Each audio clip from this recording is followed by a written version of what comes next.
Okay, good evening, everybody, and welcome to the Sir Michael Butler Memorial Lecture.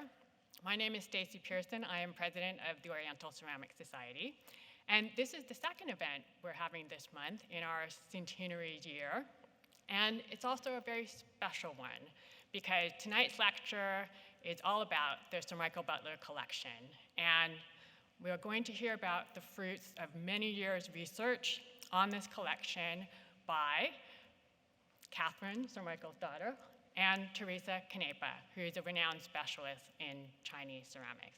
They have spent the last 3 years doing intensive research on the collection, and we will hear about many of these new discoveries this evening. And of course, they have also produced a fantastic book. So after the talk, you will all be invited to go and buy a book if you haven't bought one already, or collect the books you've pre-ordered, and the authors will be here to answer questions about the book while you're browsing it. And I would just like to say that there are some very special people in the audience tonight, and I'm sure our speakers are very grateful to have you all here. It makes it a special occasion for us at the Society as well.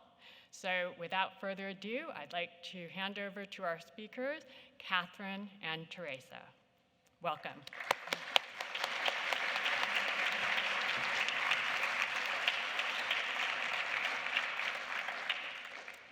Good evening, and thank you very much, Stacy, for the nice words and the marketing. I thank you as well, the V&A, for allowing us to have this event here. And it's particularly wonderful in the centenary year of the OCS to be having this lecture, the Sir Michael Butler Memorial Lecture, about his work. And as Stacy said, it coincides with the publication of a book about his collection. And it's been a massive research job of Teresa and myself, and supported by some wonderful researchers. And tonight we want to talk about the new research that we've brought to this project. But before, I'd just like to say a couple of words about the collection and how it started. My father didn't set out to make the finest collection of 17th century Chinese porcelain in the world. In fact, his intentions were rather prosaic at the start. He had bought a house in Chelsea with a lot of shelves, and he didn't have enough books to put them on. And so he went out with his friends, Nicholas and Erica Thompson, and Nicholas is the brother of Julian Thompson, who many know. And they were collecting famille verte at the time and went on pot hunting trips at the weekends. And my father joined him, and I'm going to get him to explain how he set about his task. I therefore went to Sotheby's, and I found a box containing, quote, 6 old pieces of old Chinese porcelain, one of which was this beautiful bamboo-shaped wine pot in apple green. And I bought the box load for £15 and carried them off home. And then I thought I'd just ask 1 or 2 people what it was, and nobody could tell me. So by total chance, he had found an era that was really neglected by scholars and collectors at the time. And about 4 years after he bought his first piece, he started a ledger, and it was more an accountancy piece. And he put the green bamboo wine pot in as about the 8th entry and put it down as 1960. So we tried to find in the Sotheby's catalogues this piece just to check up on it. And we went through all the Sotheby's catalogues from 1960, and there was nothing there. And they had a lot of sales in those days, a lot more than now. So we went back to 1959, found nothing there. And then I started in 1961. And there I found in February 1961 that indeed he had bought at Sotheby's this set of 3 pieces. And it was also quite useful that in those days they wrote who had bought them. So there he is at the bottom. And his name amongst, all these prestigious buyers like, Spink and Moss and Blewett. What he was right about was that this piece was unique. This piece we see here is in the V&A, and there was another that was sold by Van der Ven in 2013 that's similar. There's a couple more pieces, one in the V&A and one in Dresden, a bit more elaborate than this, and even more elaborate. We have one that Marchant sold and one in Jeff Stayman's collection. From a bit earlier in the century, this is around 1620, you see these two, one in the Percival David collection and one in Canada, without the bamboo, and quite similar to his in shape. And then there's this one again in the V&A from Dehua, Blanchardine piece, and this one which we have from the Beijing Palace Museum. And there's the Yiqing pieces. But there's nothing exactly like what he had bought. And this piece this is the caption we have in our book, and at the bottom you can see all those letters which refer to the different publications and exhibitions this piece was in. It was exhibited 10 times by my father, and it's actually on display as we speak in the OCS exhibition in the Brunei Gallery, so you can go and see it right now. And we analyzed every single publication, of which there were 55 that my father's pieces were published in. And for those who know me well, I made a nice big Excel sheet to work it out. But his exhibitions and catalogues are quite well known. He had 6 or 5 major exhibitions, one that was a rerun, and he wrote articles in 9 journals. And the collection is very famous, and so you might ask why to publish a book about it, but actually only half of the pieces have actually been published. So, you know, there is a big demand. This book, which is, as you can see, rather large, was, I think, something my father always wanted. He often said he wanted a beautiful catalogue raisonné of the collection. And in 2004, I sat with him and catalogued every single piece. And then we were helped by Chin Ma, who's here tonight, to finish off a digital database. And the basis of that was formed our information to write the catalogue. So we were basing what my father had written about every piece. And the book is a study of the 17th century, illustrated by pieces from the Butler collection. It's not a catalogue in the sense of a description of each piece. This lecture is about the new sources of evidence. And they've come from 4 major areas. So the archaeological, the shipwrecks, the excavations at kiln sites and tombs.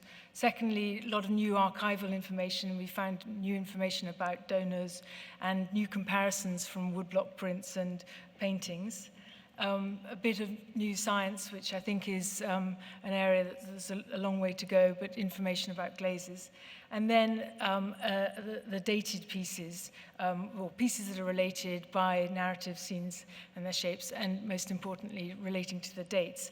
Now, dates are quite complicated on the Chinese porcelain, because you can find, if the date is, the dates are made in 2 ways. One is with a cyclical mark, and one is with a numerical year. And if this is in combination with the emperor or the dynasty, then you can be sure that you have the right date. If it's just a cyclical mark, which is the case in many of the pieces in the 17th century, you have to know which cycle it's in, and the cycle is 60 years. And this did lead to quite a lot of confusion. So this is... most people will actually look up the cyclical mark in the book and base it on a table. What we set out to do was the modest task of finding every dated piece of 17th century porcelain in the world. And I was helped by 3 marvelous people, Emily, Helen, and Hai Yang, who are all here. And we scoured books from around the world. And collections, and actually lockdown helped because we were looking through all the museum's collections online. And our research, which you can see in this, I'm going to try this James Bond thing. Here we are.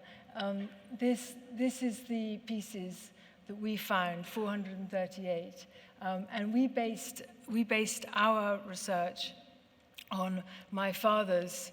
I think I can work it here as well, yeah. My father's list that he put in the back of the 1990 catalogue, and he found 189 pieces, and he based a lot of his on Professor Wang Qingjun's book, which had found 120 pieces. Not illustrated, and we were trying to find visual sources, which was not easy. We published in the book the dated list over 8 pages, and it looks like this. And the pieces in blue are Butler pieces, of which my father collected 25, and I've bought a further 4 since he died. So we have 29 pieces here. And what we have discovered is that it's a process that is going to be going on for the rest of our lives, and that even between sending this to the printers and now, we've found new pieces that we wished were there. We found pieces that we put which were duplicates because we hadn't originally found the images. And it is an ongoing piece of research. What we didn't include were pieces with just rain marks and without dates, and we haven't included shards and or pieces that are dated by reference to a tomb or an inventory. And so there's a lot of work to do, and so what we've done is we've made a website, and we would love you to sign up to that. As soon as we have a revised list, we'll send that, and we're looking to make a proper database that people can hopefully come in and possibly even collaborate on. So I just want to present a little bit of this research. When my father started collecting Chinese porcelain, the era he had chosen was at the end of the Ming and the start of the Qing.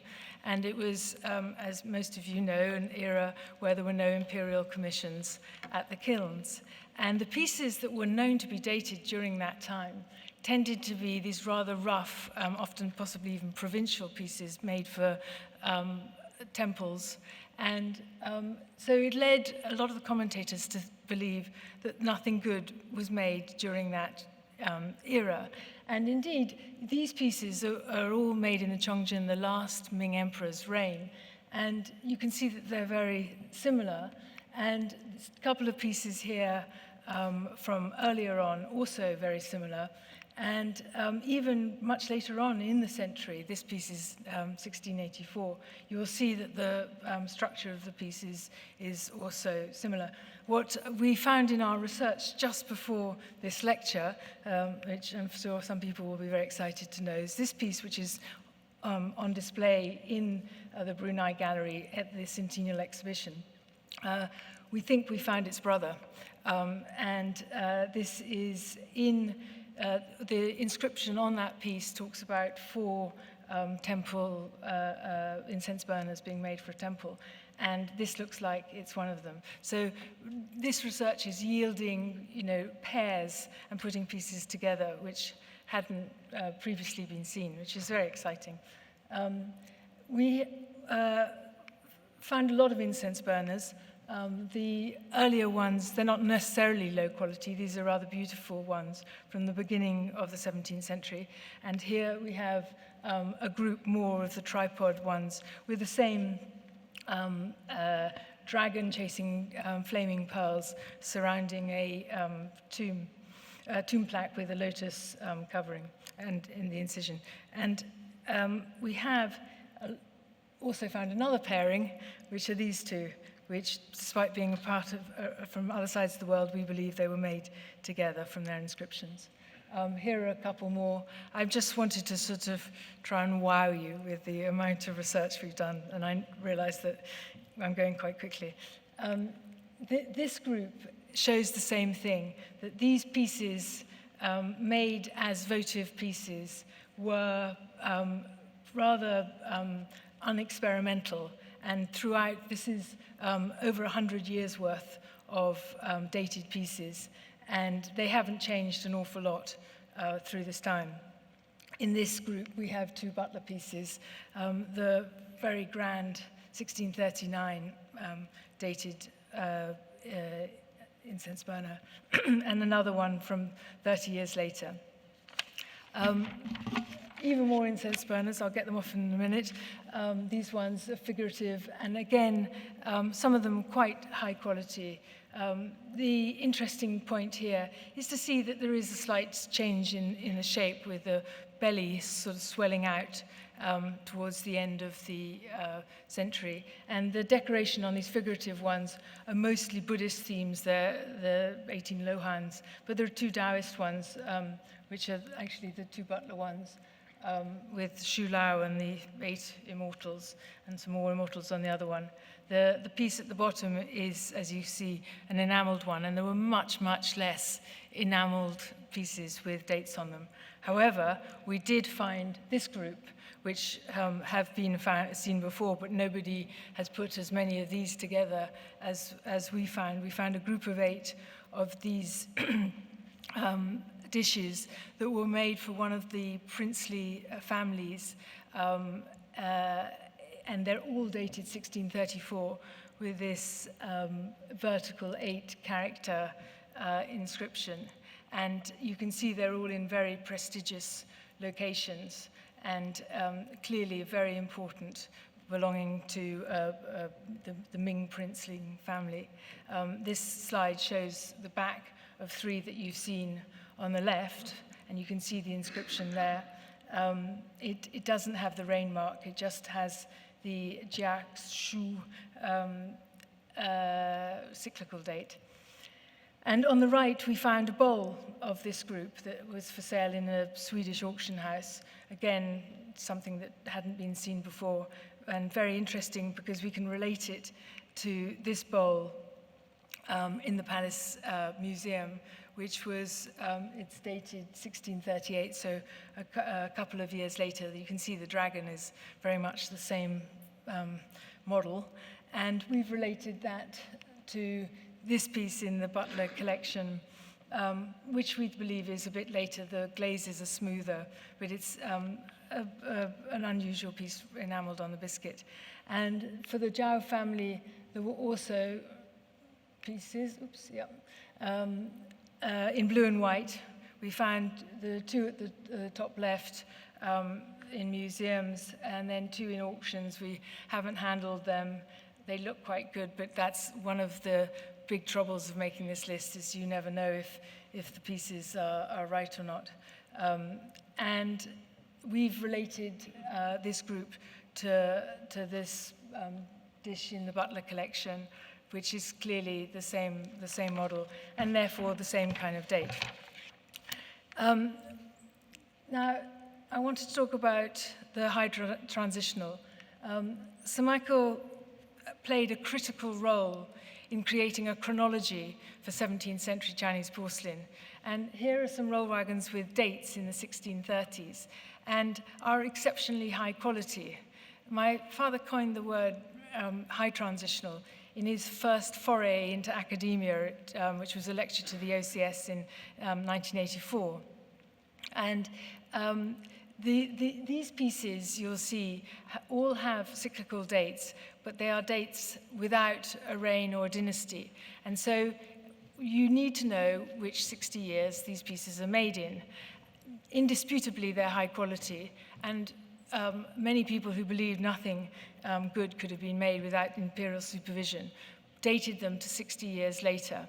And there was quite a controversy that happened at the beginning of the 80s, particularly when the Ashmolean catalogued the collection that belonged to Gerald Reitlinger, who was a great friend of my father and had bequeathed his collection to the museum. And they got advice from Chinese scholars, and they dated all the high transitional pieces to the end of the century, which slightly outraged my father, as he was a great friend of Gerald Reitlinger. And he set out to try to correct this error. And he prepared a lecture for the OCS, and he was helped enormously because 1 month before he was due, and he'd written his draft and everything was ready, the Hatcher porcelain was put on view in Amsterdam. And this was the first sale of 25,000 pieces that had been shipwrecked in the South China Sea. And they had dates of 1643. And he found that the decorations on these were of the high transitional style. And he always said it exactly vindicated his dating. And so pieces like this he could happily date to the 1630s and early 1640s. Here's a group of groove-shaped vases. The central one here belonged to Gerald Reitlinger and is now in the Ashmolean. There are these other ones. The one on the right is slightly, shouldn't really be here because it has a handwritten date of 1658, a Western hand, and it was clearly from an inventory. But it just making the point that pieces they couldn't have been made later if it was already in a Western inventory in 1658. And here are two groove vases in the Butler collection. And the one on the left very much corresponds to the Reitlinger one. And Gerald Reitlinger used to come to auctions with my father, and apparently he would nudge him if my father tried to pay more than £50 for a piece and said, "You'll wreck the market." And this was bought in 1976, and my father paid £700 for it, so we're not sure if that really gave Reitlinger a hard time. The piece on the right is another groove vase.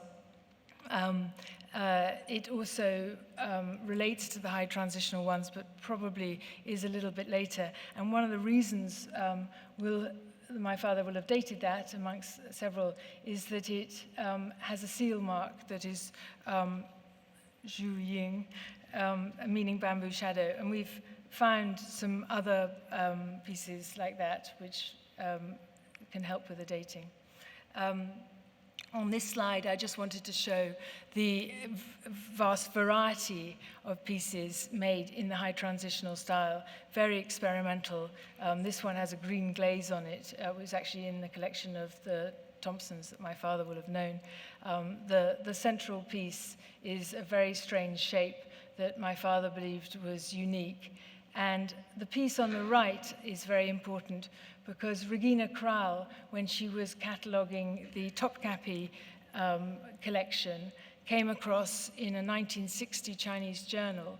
This piece had been illustrated, and it has, instead of a cyclical mark, it has a numerical mark and the reign mark to the 12th year of Chongzhen.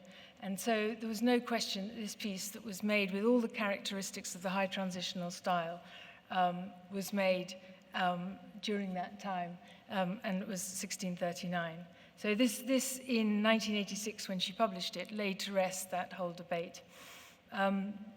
We also found another piece that has that combination of numerical and a year mark, and reign mark, and we related it to some of these very beautiful pieces in the Butler collection, and these beautiful, very high quality ovoid jars we've related to an enameled piece in the collection. There's also roll wagons with naturalistic decorations, which relate to pieces that my father put into the Shunzhi era, the first Qing emperor. And you can see the correspondence between these pieces and even this very beautiful piece in enamels, which has very similar decoration to this dated 1634. And I just thought, because it's so beautiful, you can see it on we made the end papers out of this piece, and it's quite stunning. This is an extremely interesting group that we've assembled, a piece well known in the Percival David collection, but it's dated to the first year of Hongguan, who was the first Ming Prince Pretender. So after the Qing, the Manchus had overtaken the last Ming emperor, there were some princelings who set up their own regime in the south.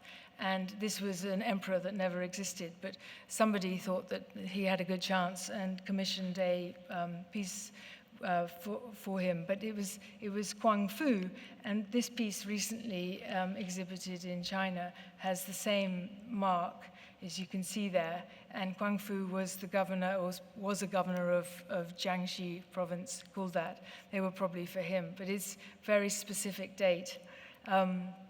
This piece that was formerly in the Curtis collection clearly is connected to the one above it.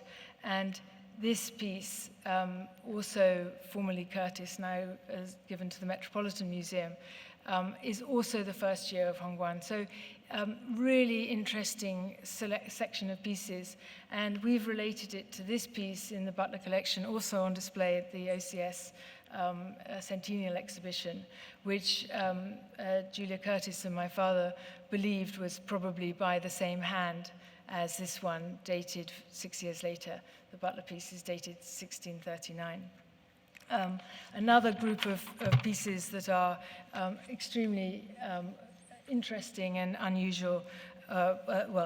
These it's actually only two, but you're seeing both sides of them. One in the Beijing Palace Museum, and the other was a gift of the Curtises to the Metropolitan Museum. They both have cyclical dates, so you have to know which year they were made. The Beijing Palace Museum still puts theirs as 1695, and the Metropolitan has theirs as 1630-96. 96. So they're sitting on the fence. We've concluded that they are from the high transitional period of the 30s, but they're open to debate, and they're extremely beautiful, high quality, different type of painting, and I think it should be studied more. This piece is dated to 1687, and you can see that it's the same shape, but you find conical brush pots in the 1630s, so it's very possible. But brush pots were more normally looking like this, and here we have 4 dated pieces. And actually, again, this piece in the Beijing Palace Museum, they have it dated to 1697, still in their catalogues. We've connected the dating to these 2 pieces, for example, in the Butler collection. Just a couple more roll wagons. This is where you see the landscape painting that was very characteristic of the Shunzhi, from the 1640s, 50s onwards era. And you can see that the connection between these 2 pieces, the lower one in the Shanghai Museum is dated 1653, extremely beautiful, high quality, and continuous landscape going around the piece with, interestingly, the bamboo shadow seal mark. In the Shunzhi reign, the tendency to have cartouches on pieces begins, but you can see that it's already started in the 1640s. Not so much, I didn't find any in the 1630s. And here are some more dated pieces with cartouches. Sorry, the first lot all were bamboo shadow, that's why they were separated out. And we have related those, that piece, for example, in Sotheby's with the cartouche, to this, sorry, it's not very visible, piece in the Butler collection. Also, there were many pieces in the Hatcher Wreck that looked like that. And this famous Shanghai Museum piece, we related to this beautiful roll wagon depicting the 3 friends of winter, and Professor Wang Qingjun believed that the calligraphy on it was by the same hand as, on both pieces was by the same hand. The Shunzhi era was one that my father became fascinated by. When Richard Kilburn had the exhibition in 1981 in Hong Kong, he wrote in his introduction that very little was known about this era. And actually, at the time, very few pieces that were dated to that era were known. A lot have come to light. And here are three really important ones, dated 1655 and 58. And on their backs, they have this mark saying, fine vessel for the jade hull, Yutang Jia Qi. And you can see these pieces in the Butler collection, which have exactly the same mark, are exactly the same mold. And clearly they could have been painted by the same hand as the ones we just looked before. The pieces that were found in the Beijing Palace Museum, a whole series of Shunzhi dated pieces, or Shunzhi, they're cyclical dated, they don't have the Shunzhi name on them, but they're dated to a date corresponding to 1648. A whole group, they were clearly made together, possibly for the palace. And you can relate them very easily to that's just two brush pots, different sides of them. Also related to these bowls with leaves on them.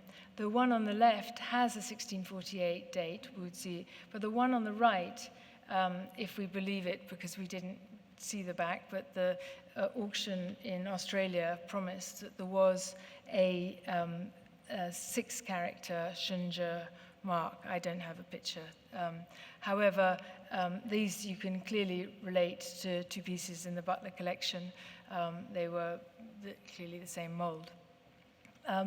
These gu vases that we looked at before progressed through the century, and you can see through the dated pieces how their shapes evolved. And these two pieces, you see their central band is swelling, another belly swelling, and to the end of the century, you get really quite a big, fat belly in the middle. It's probably a technical term for that.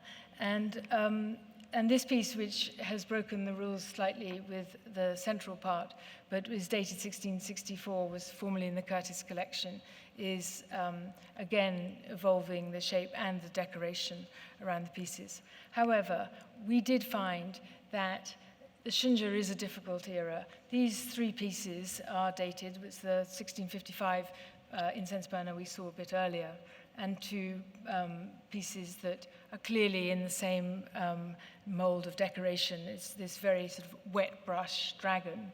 However, we found another 5 pieces that are very inconveniently dated beyond Shunzhi.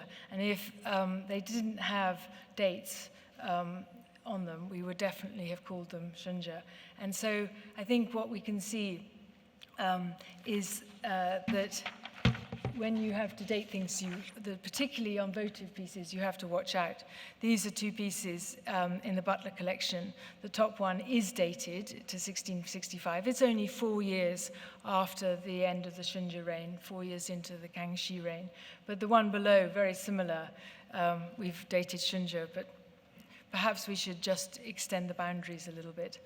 The next era was the Kangxi, and my father got very interested in a group of dishes which he called the 1660s dishes.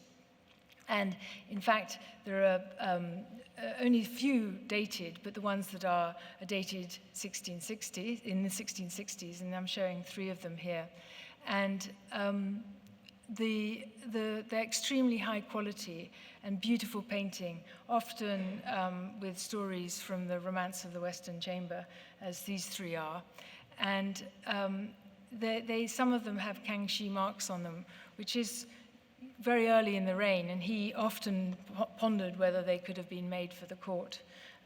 Below we have 3 dishes with leaf marks on them. They're progressions on from the ones that we saw before, and again dated into the Kangxi period. And these are just close-up pictures of the ones in the Butler collection and a group of the 1660s dishes. Actually, there are many more, but you can see they're beautifully painted, and their backs are all very similar with landscapes. We also found this group of 19 plant bowls, which all have dates on them. We didn't find illustrations for all of them, but they're clearly all connected. It'd be really interesting to find out more and why they were dated. Another group we find many dated pieces are these brush pots with calligraphy, often poems. There's an assortment of them, and we've related that to this piece in the Butler collection, which is dated 1690, and Professor Wang Qingjun of the Shanghai Museum said he thought it was the best cursive script he'd ever seen on a pot. It's a very beautiful one, and it's actually raised. It's like Braille, you can feel it. These also are in the same group. They are, the three on the left have the story of the pavilion of the old drunken poet. But they're interesting to see how landscape painting has developed. They're all dated 1720 and 1721, so almost to the last year of Kangxi. And the rocks have these big white flashes on them, as on the dated piece on the left, which is 1715. And I've related that to this very beautiful piece in the Butler collection.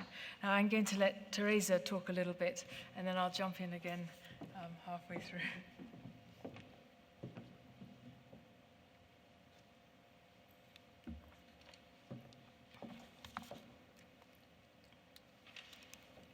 Good evening. In this second part of the lecture, we will briefly discuss a selection of pieces from the collection, which now can be better understood through new research finds from multiple sources of evidence: material, textual, and visual. Sorry. That's okay. Recent archaeological excavations conducted in and around Jindagen have significantly contributed to establish direct links with the different kilns where 17th century porcelains of various types produced for both the domestic and export markets were fired. So far, thanks to the generosity of our colleagues from Jindagen, we have been able to identify 16 private kilns, which are shown in this map. All of them surrounding the imperial kiln. It would not be possible, due to time constraints, to discuss all the pieces that related to excavated shards. A few of them were produced for the Japanese market. In the Tianqi reign, the potters were able for the first time to produce a new type of blue and white porcelain specifically to the taste of the Japanese, known since the 19th century as kosometsuki, literally meaning all blue and white. They also produce porcelain in combination of underglazed blue and overglazed enamels, or solely in overglazed enamels, known as koakai, meaning all-colored.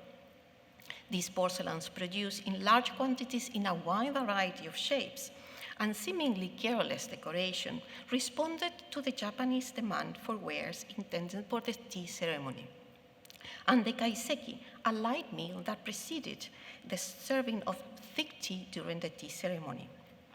Sir Michael assembled an extensive group of these porcelains. The quantity and variety of shapes and decorative subject of the pieces, which have a most distinct and attractive spontaneity, is rarely found outside Japan. Excavations conducted since 2001 in the old city zone of Jindagen have shown that at least 6 private kilns fire kosometsuki porcelain, alongside porcelain for the domestic and export markets, including crack and the so-called transitional. For instance, kosometsuki saucer dishes dating to the Tianqi reign, decorated with a hare, a 2-character inscription meaning jade hair, and blotches of paint scattered around the body, executed in the blown-in technique, which developed in this reign, were fired at the 5th primary school kiln. Koakai porcelains were also fired in this kiln, as attested by a fragment of a dish with this fluted 12-sided shape and similar decoration dating to the Chongyan reign, bearing the same happiness seal mark. This dish serves to illustrate designs created with a symmetry in the placement of the motifs to cater to Japanese taste. Of particular interest is a Chonjen Koakai plate with an indentation on the center, a shallow well, and a flat rim, decorated with Buddha, the Buddhist god of happiness, surrounded by 2 rui clouds and cranes, which bears a 4-character Peace Under Heaven mark. It is rare, as Sir Michael noted, to find turquoise enamel combined with Adner glazed blue. A fragment of additional this shape showing only part of the outlines of the Buddha figure and the Rui clouds in Adner glazed blue, excavated at the Shunzhi kiln site, shows that such plates were fired at this kiln. Shards of Chunren Koakai dishes like this example with a low brown glaze rim decorated with a servant chiral bundle of books have been also excavated at this kiln site. Dishes of this size, measuring about 21 centimeters in diameter, could have been used to serve broiled fish or other substantial foods. Sir Michael's scholarly approach led him to keep in the collection a variety of pieces produced in the reigns of the late Ming dynasty that preceded the 17th century. Having these earlier pieces gave Sir Michael the opportunity to compare the material qualities, shapes, decorative styles, and motifs to those of 17th century porcelains whenever needed. The earliest piece dates to the end of the 15th or the beginning of the 16th century. Therefore, a sheet of lipsticks that sank during this 200-year period was included. We included the cargoes also on the right side of the table. Relevant finds from all these shipwrecks are mentioned throughout the book. Recognizing the art historical importance of the about 25,000 porcelains recovered from the Chinese junk that sank in the South China Sea, Sir Michael assembled a large group of pieces. The porcelain recovered from the junk, which was probably on its way to the headquarters of the Dutch East India Company, or VOC, in Batavia, carrying a cargo for both the Southeast Asian and European markets, was in remarkable good condition. Only 2 dated pieces were recovered, both blue and white covers for large ovoid jars. They bear the same seal mark and a 5-character inscription stating that it was written in a spring day of 1643. Sir Michael used to refer to the shipwreck as the Hatcher wreck, so this is the way it will be mentioned here. The cargo, which primarily consisted of blue and white porcelain of diverse types and varying quality, produced at the private kilns in Shenzhen, included a small part destined for the European market, more specifically for the Dutch market. Sir Michael acquired one from a total of 5 pots with an upward pointing spout, a stout-shaped handle, and 3 lion mast lugs applied in relief. This pot and another example show blossoming flowers growing from roadwork. A third example, seen here on the top, showed a dense design of flower scrolls, and the other 2 an overall design of fruity melon. In addition to the Hatcher wreck pots, a few other examples of this type have been recorded. Sir Michael used to call them peace pots. Such pots were not only used for urine, but also for water in both the VOC trading factory in Batavia and in the Dutch Republic, as attested by the 51 urine or water pots listed in 1637 in the bill of lading of the Amsterdam that sailed from Formosa to Batavia, and the 55 urine or water pots in the bill of lading of the Breda among the porcelain shipped to the Dutch Republic. We now know that pots of this type were fired at the Lumakeo kiln, where shards of an example with a flower scroll similar to the Hatcher wreck pot were recently excavated. Sir Michael assembled a representative group of pieces which reflected not only the technical and artistic achievements of the monochrome porcelain, but also its restrained beauty and timeless elegance, many of them of very high quality and rare, dating from the judging reign of the Ming dynasty to the Kangxi reign of the subsequent Qing dynasty. Among the various pieces with higher glazes is this saucer dish, covered with a monochrome lead yellow glaze. Yellow glazed porcelains were rarely produced after the imperial king ceased production in 1608 during the Wanli reign. This saucer dish is one of 3 yellow glazed biscuit pieces Sir Michael acquired. Only a few such pieces have been published.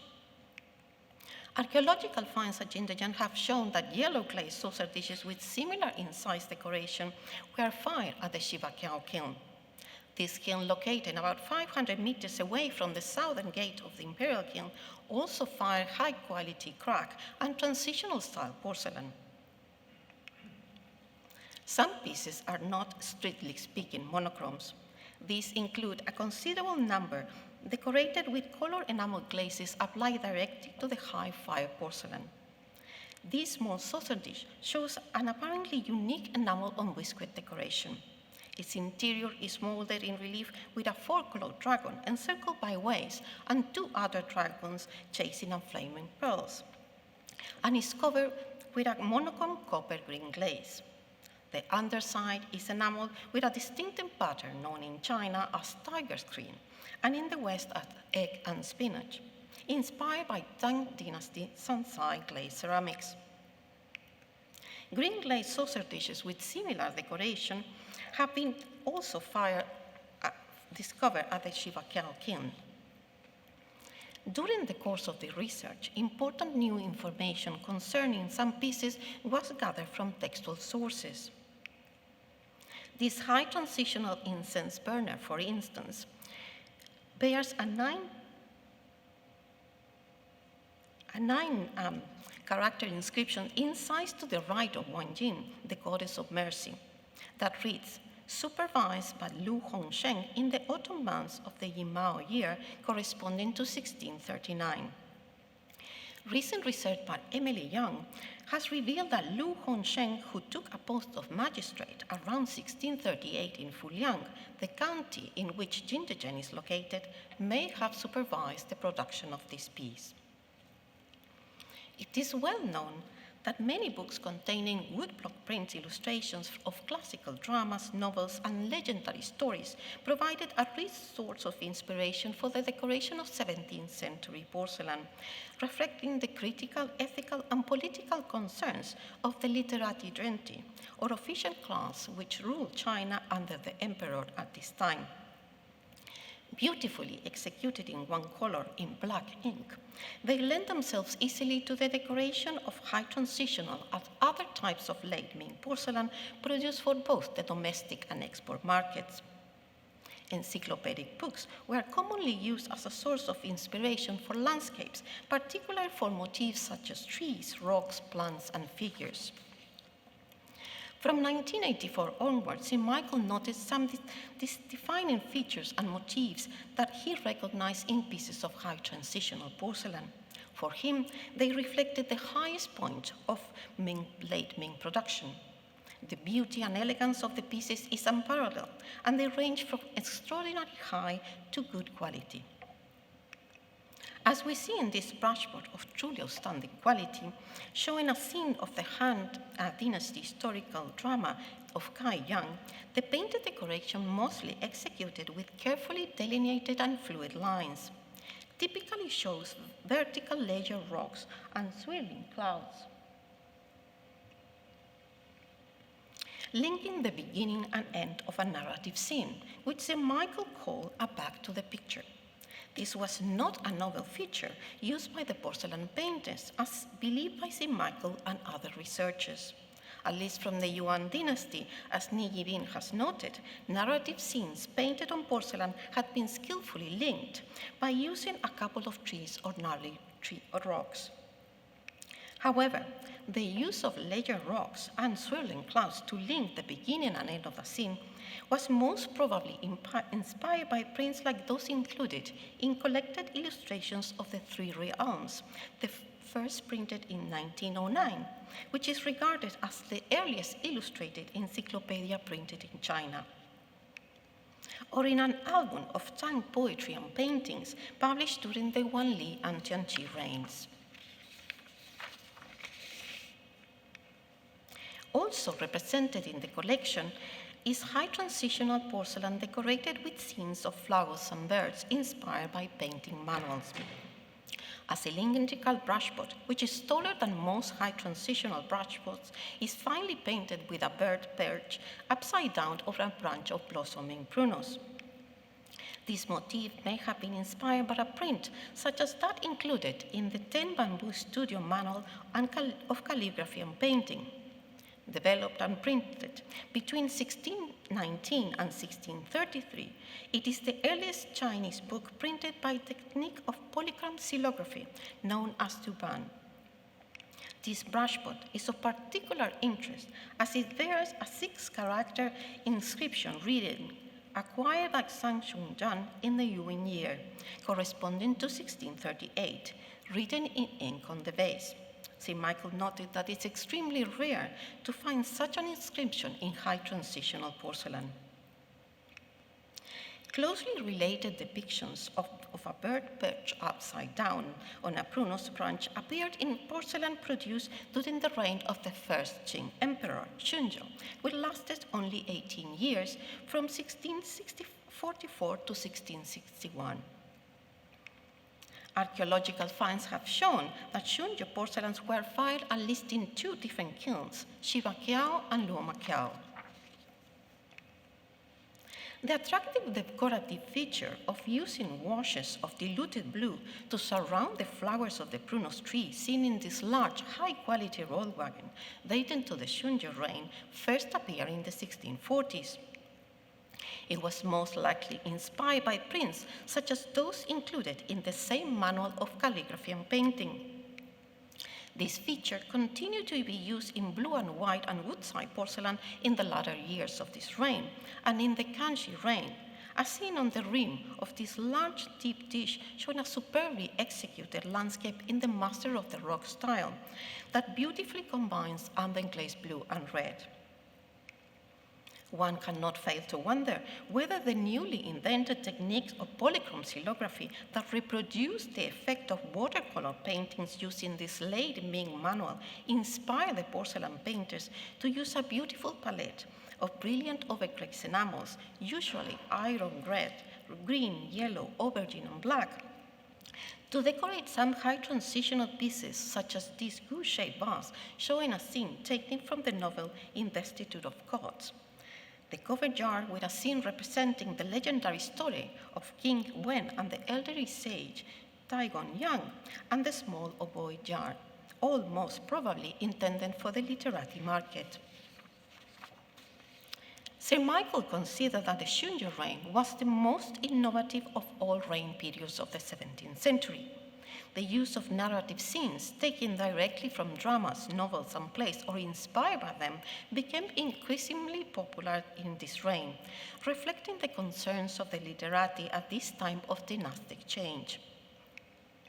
A scene from the Peony Pavilion, narrating the romantic story of 2 young loderers, which takes place at the end of the Southern Song dynasty, is finely painted on this saucer dish. Du Linyang, the daughter of a high official, is dreaming of being with her lover. The pair are shown in a dream cloud firm, which rises from Du's head. Editions such as this one, printed in 1617, may have served as a source of inspiration.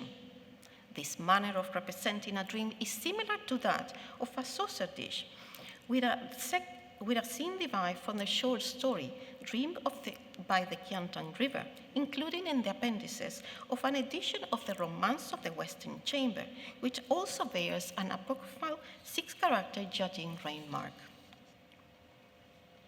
In 1985, Sir Michael first brought to our attention some defining features of the wide variety of porcelains produced during the Shunzhi reign, but it was only after the Shunzhi exhibition in 2002 that these porcelains came to be better known not only in the West, but also in China. The most distinct potting feature, occurring mainly in large dishes and bowls decorated solely in over-glazed blue or in combination with overglazed enamel in the Woodside palette, was a well-finished convex groove within a broad foot ring left unglazed, commonly known as a channel foot ring. Its development has long been a subject of discussion. There appear to be no recorded pieces with this feature cyclically dated to the Shunzhi reign. Thus, it is difficult to determine when exactly the potters began to use it. Moreover, it remains uncertain if its type of foot ring served a particular function in the fire or when in use. Sir Michael believes that it developed as a stylistic feature and had no function. The noticeable differences in the channel foot ring of extant Shunzhi pieces with underglazed blue and woodside decoration suggest that the potters were freely experimenting with this feature at that time. We measured the depth and width of the grooves, as well as the height and thickness of both the inner and outer edges, and these vary from one piece to the next, ranging from very shallow, narrow groove described by Sir Michael as an embryonic channel foot ring to a deeper and wider groove. The potters continued to experiment with the channel foot ring in the long reign of Emperor Kangxi, which lasted 61 years. A blue and white brushboard decorated with a refined master of the rocks landscape that is clearly dated to 1667 serves to demonstrate that by this year, the potters had already replaced the shape of small brushboards produced in the Chungjen and Shunzhi reigns, which had a narrower, more wasted body and a flat and glazed base, and were still producing pieces with an unglazed channel foot ring that had a very shallow, narrow groove.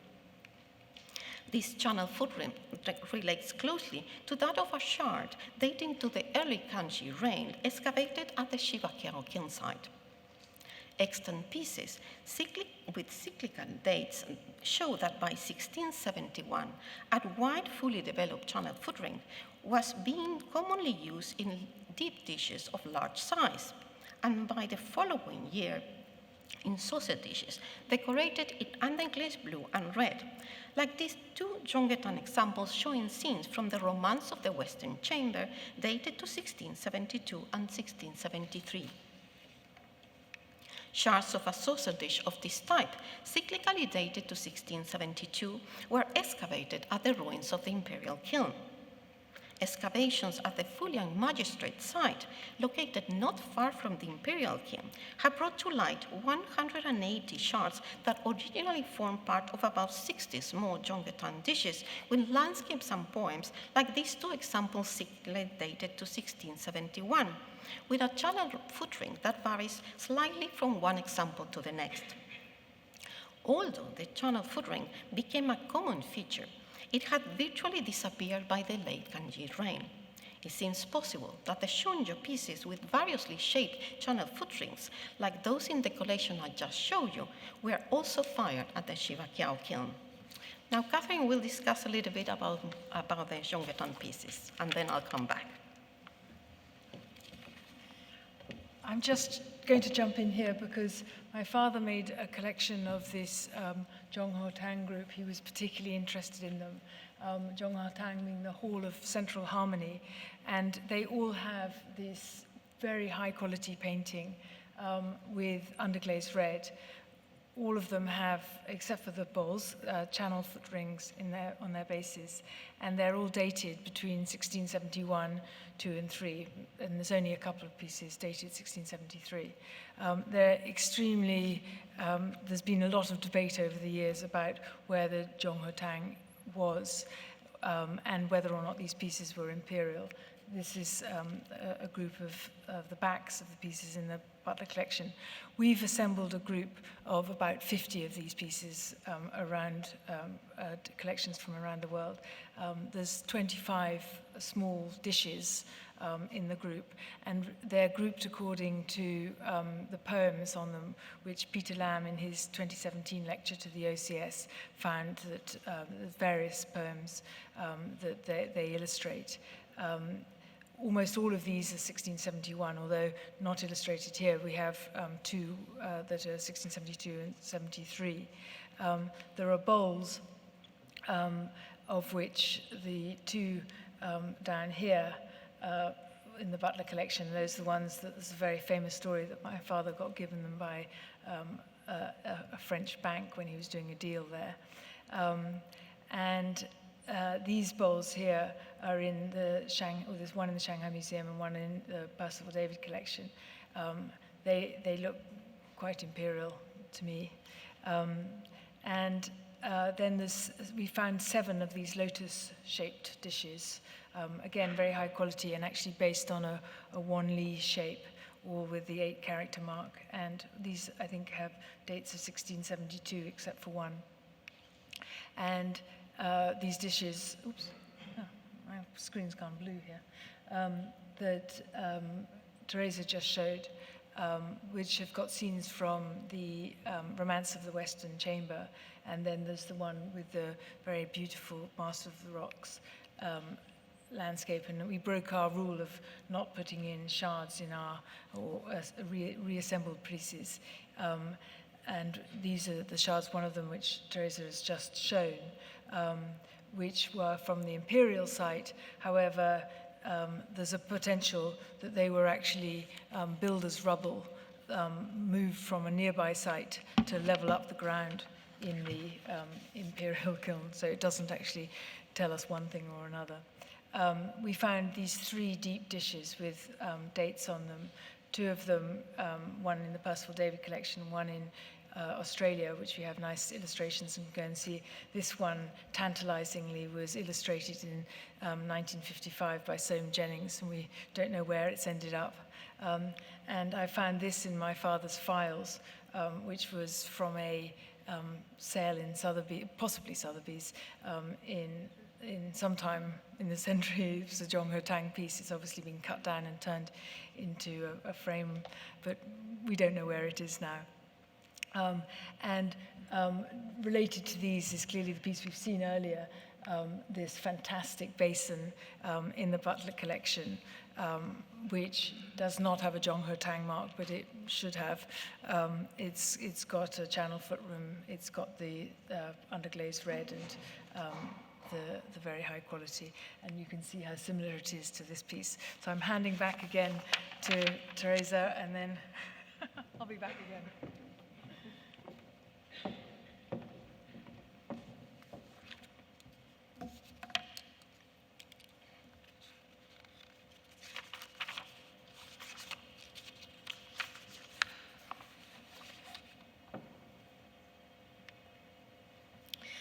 The Master of the Rocks landscape, painted with numerous contour lines in the saucer dishes, modeled with a fully developed channel foot ring, show an unusual feature. Sir Michael suggested it represents heavy rain falling from a cloud, with the rain shown in the same style as the mountains and rocks. This feature is also seen in this brushwork, with zigzag and blobby dots band typical of the Kangxi rain. But it seems more likely that it depicts a flat-top mountain, like those that appear in prints from the first edition of the Master Seed Garden Manual of Painting, published in 1679, reproducing paintings by famous artists from the Sung, Yuan, and Ming dynasties. The repetitive clusters of dots and circles, as well as the short lines used to suggest the foliage of the trees, also look like those that appear in this painting manual. Professor Craig Clunas suggested to Sir Michael that the painting of the sparse yet monumental landscape in this incense burner is in the style of Hon Ren, or another contemporary artist from Anhui. Searching for paintings by Hon Ren, who became the greatest of the so-called Anhui school painters, we came across this hanging scroll, The Coming of Autumn, showing a landscape with spindly trees in the foreground and tall, angular, layered rocks and mountains, which indeed resemble those seen in the incense burner. An innovative approach to shapes, decorative techniques, and styles of painting took place in the mid-Kangxi reign. This vase shows a novel and complex decoration, beautifully combining underglaze blue and red, celadon glaze, and incised decoration, depicting on one side a brown tiger and a dragon emerging from swirling clouds, finely carved on the plain white surface. The use together of these 3 high-fire colors, difficult to control, attest to the high technical achievement of the porcelain painters at this time. The tiger and the dragon seem to be depicted in the style of the Buddhist monk Fashang Muki of the Southern Sung dynasty. However, it is likely that late Ming prints serves as inspiration for the tiger and dragon motifs. In fact, the body posture of the tiger resembled that of a print included in the 1609 encyclopedia collected illustrations of the three realms. Woodblock print illustrations in ink, colors, and embossing, like those from the catalogue of letter paper designs, the Wisteria Studio album of stationery decorated with ancient and modern designs, published in 1626, may have served as source of inspiration for the swirling clouds incised on the body, and more specifically for this type of decoration that combines flat and low relief motifs. This tool was modeled in a new shape that is not yet fully developed into a type that appeared in the late Kangxi reign, known in the West by the French term rouleau, literal meaning roller, shows that some pieces were finely decorated under glaze blue and red, and with incised motif omitting the celadon glaze. The new vase shapes also included an elegant vase with a tall square section body with tapering sides, and a trumpet neck of square or cylindrical section. It was produced in underglaze blue and red, or in overglaze enamels, but apparently only for a short period of time.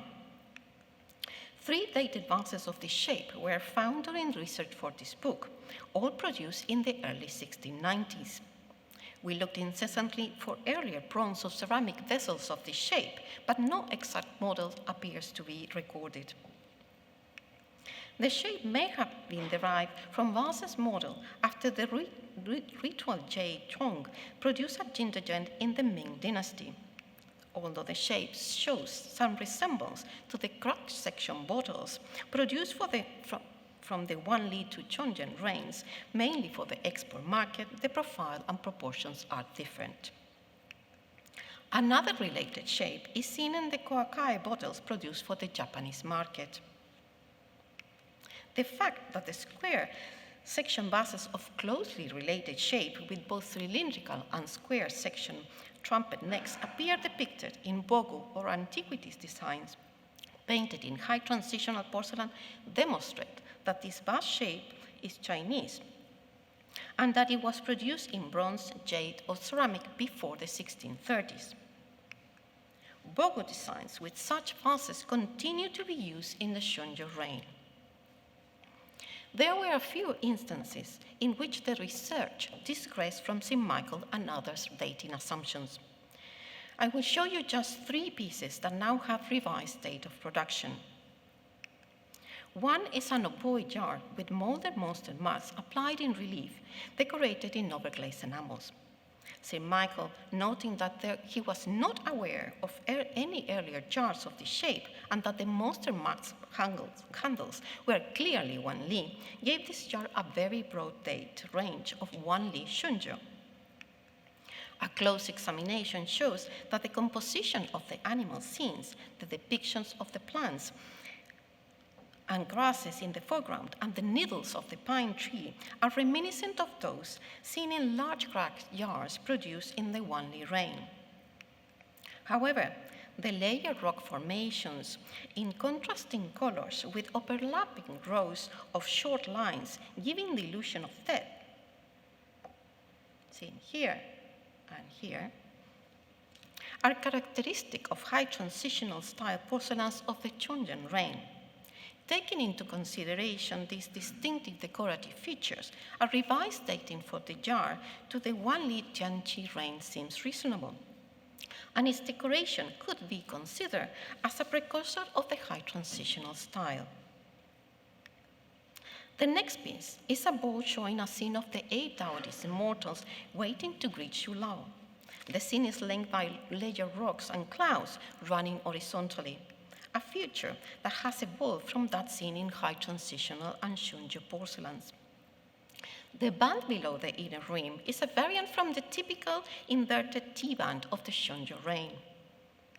The T-shaped band also painted upwards, as seen here in some Shunzhi pieces. This band, the square-cut foot ring, and the style of painting led Sir Michael to suggest a Shunzhi date of production for this bowl. However, a closer look at the features of the scene, particularly the array of short parallel lines densely painted to suggest the sky in which Shulao is flying on his crane, and the water in the interior landscape point to an early Kangxi date. A similar use of short parallel lines to the peaked water is seen in the 1660s saucer dishes, decorated with 3 elderly men discussing their ages. Kangxi bowls of this particular shape were variously decorated in underglaze blue, as seen here, or in the woodside technique. The third dating change is that of a tall, good-shaped vases with an usually broad body, one of them illustrated here, showing an almost identical landscape on the trumpet neck. The landscapes are vigorously painted with thick outlines and curtain lines that seem to stand out from the surface, conveying the impression of volume. Sir Michael dated these vases to the Shunzhi reign, circa 1645-1655. However, the similarities in shape and painting style to an early Kangxi shape vase cyclically dated to 1664, formerly in the Curtis collection, which Katharine already showed you, the pronounced bulging in the midsection, the features from the Shunzhi reign, such as the banana leaf border pointing downward, and from the Shunzhi reign, such as the chrysanthemum sprays in the midsection, the washes of blue surrounding them, as well as the blobby dots scattered around them, and the fact that the rims of volumes and spaces in the landscapes are significantly more prominent than those seen in Master of the Wrong landscapes in Shunzhi pieces like this cover jar, all point to a date of production for the present good-shaped vases in the early years of the Kangxi reign. Katharine will now continue discussing some dating changes. Thank you. This is the last change. This was a piece that was in the Shanghai exhibition of 2005, when 66 pieces from the Butler Collection and 66 pieces from the Shanghai Museum were exhibited. A fabulous exhibition which had 250,000 people coming to see it and really opened the eyes of the Chinese to the wonders of the 17th century. However, this piece is cyclically dated with a date that could be 1640 or 1700. And my father, despite in the catalogue of the Shunzhi exhibition of 2002, wrote that roll wagons inexplicably and suddenly went out of fashion at the end of Shunzhi, he agreed with the Chinese dating of 1700 for this piece, which I find strange because this piece had been in his Shunzhi exhibition. It belonged to his friend Nicholas Thompson and is exactly the same style of painting with a carved decoration. The subject matter had been on a piece in the Shipwrecks, which my father knew well, and pieces with mask sculpted handles were a feature of the Wanli or the Tianqi, such as this piece in the Butler Collection. Unfortunately, he's not here, or maybe he's looking down on us to give his view today. But many recent commentators have put it more towards the 1640 date. However, there are Dehua pieces dated, and I'm sorry about the picture on the right, to the end of the century of that shape. And it's possible that the cursive script he was relating to this piece in his collection later on in Kangxi. The Shunzhi was the period that my father really put on the map, as I mentioned earlier, and he had the exhibition in America in 2002.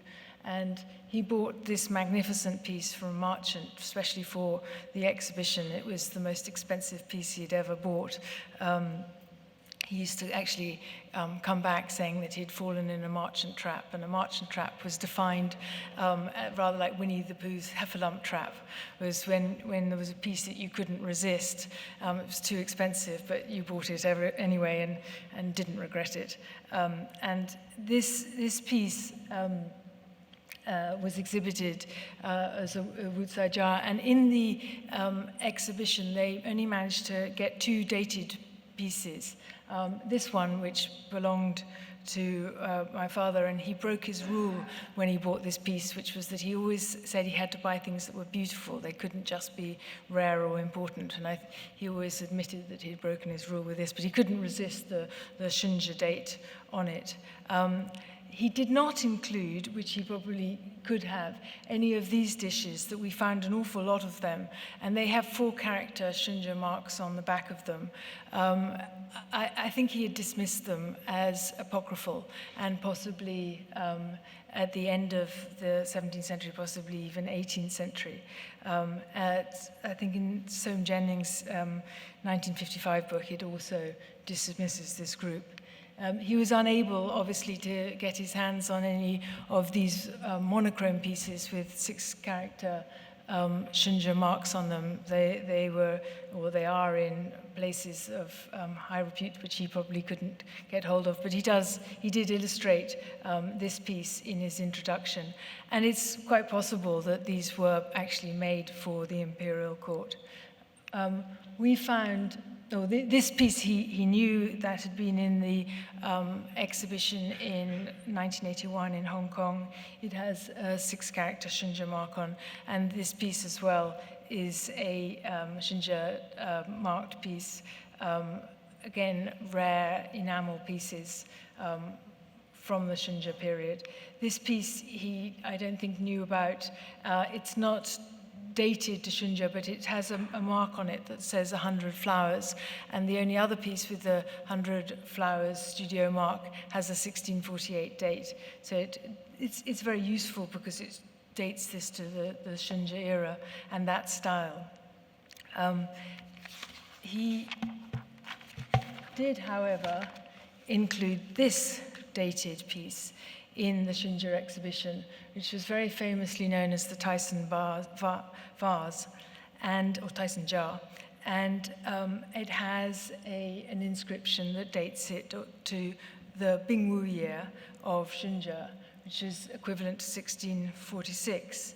It was, as I said, one of only 2 dated pieces in the exhibition.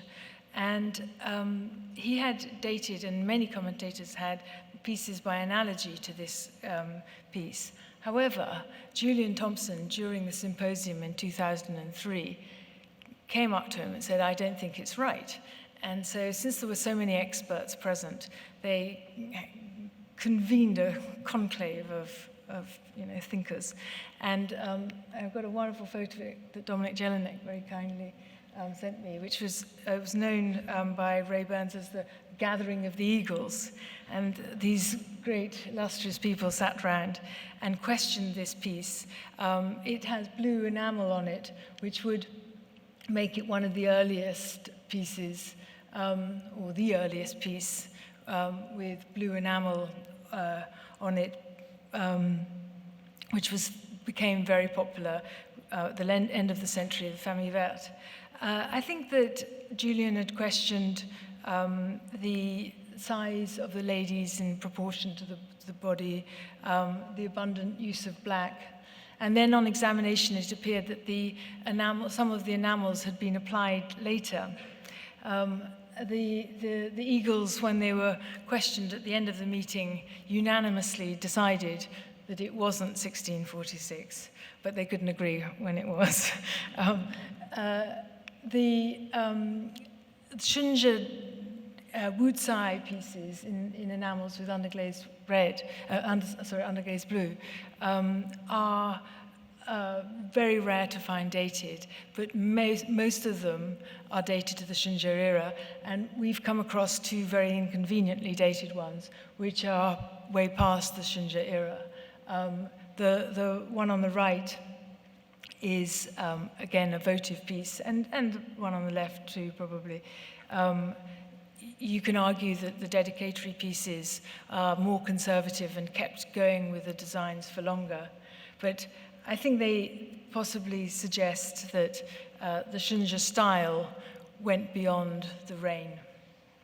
In our research, and there's another inconveniently dated piece of 1696 that we showed earlier. In our research, we have found many pairings of pieces in the collection. This piece that Teresa showed, we found a pair of it in Baltimore. My father bought his in Boston in 1971, and I suspect that they've both been in America as a pair since they were bought probably by William Wolters in the 19th century. This piece, which my father thought was unique in the world, we found another one like it. And these pieces, this one is very beautiful, and it has pairs, one that was in the Curtis collection and one in Jeff Stayman's collection, which is lovely because they were both friends of my father. And this piece in the Curtis collection has a brother in the museum in Bath. So it's wonderful to come across the pairings and being able to do this. We've also I found this piece that my father had bought, Chang'e, the goddess of immortality.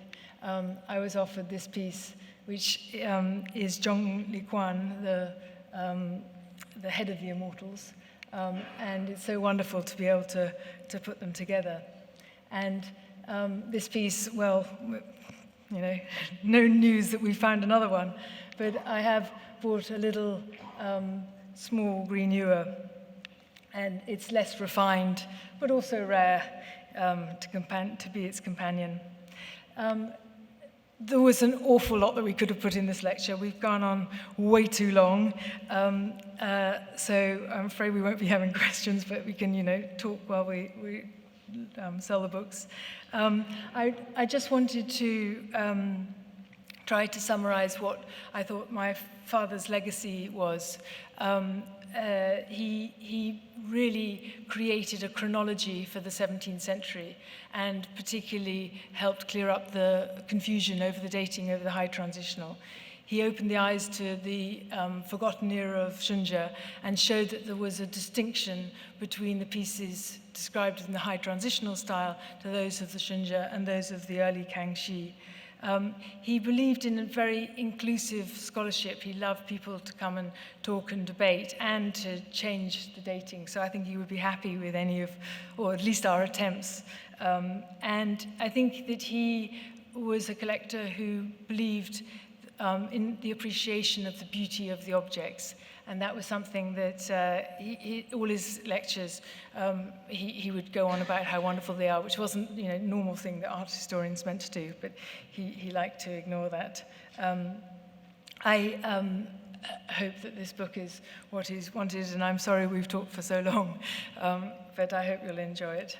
Thank you.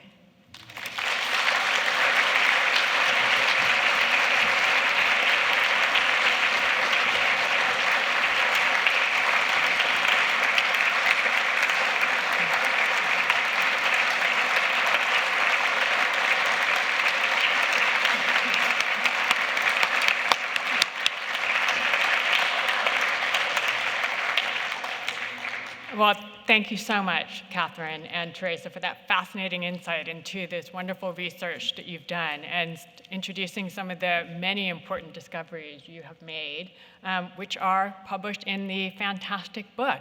And before we close, I'd like to just remind everyone that there, as Katharine said, there's a small selection of pieces from the collection currently on display in London at the Brunei Gallery, which is at SOAS.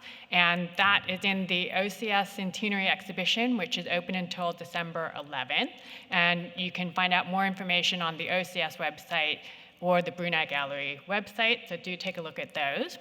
And I would now just like to take this opportunity again to congratulate Katharine and Teresa on this remarkable achievement, which I will remind you took place, much of this research was happening during the pandemic. So it's all the more remarkable for that incredible amount of work that you've managed to achieve. So congratulations again, Katharine and Teresa.